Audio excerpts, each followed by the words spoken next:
ચાલો સૌપ્રથમ આપણે મીઠું જોશું. મીઠું પાણીમાં ઉમેરી અને આપણે એને ઓગાળશું, બરાબર?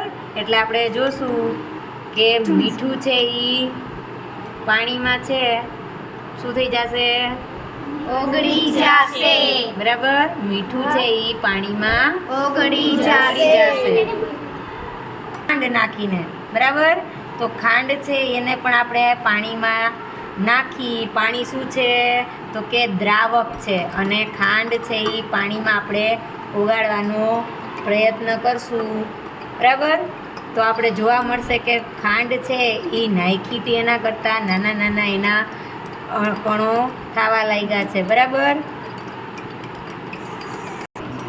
તો આપણે અહીંયા જોશું કે ખાંડ છે એ સંપૂર્ણ ઓગળી ગઈ છે. એટલે ખાંડ શું છે?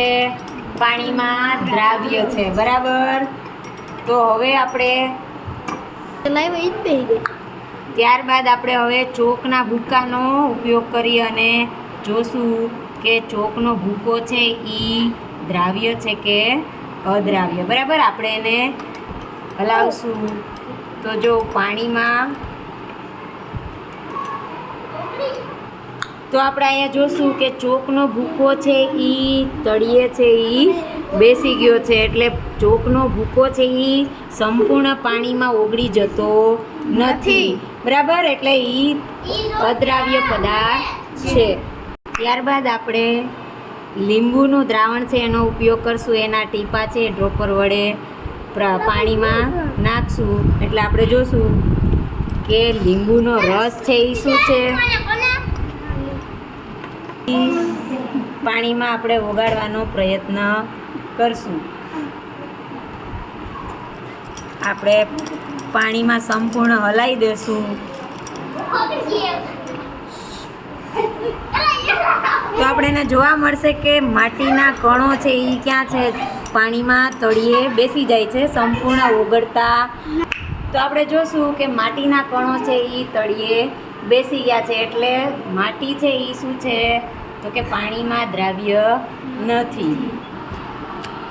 ત્યારબાદ આપણે વિનેગરના થોડા ટીપા નાખશું પાણીમાં અને તેને બરાબર હલાવી અને જોશું કે એ પાણીમાં મિક્સ થઈ જાય છે કે નહીં, બરાબર? તો આપણે જોઈ શકીએ છીએ કે વિનેગર છે એ પાણીમાં શું થઈ ગયું છે?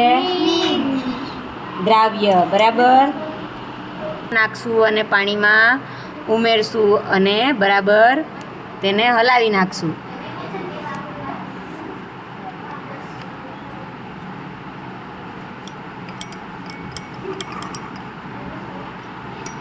બરાબર હલાવીને આપણે જોશું તો તેલનું અને પાણી છે એ બે કેવું થઈ જાય છે તો કે અલગ થઈ જાય છે.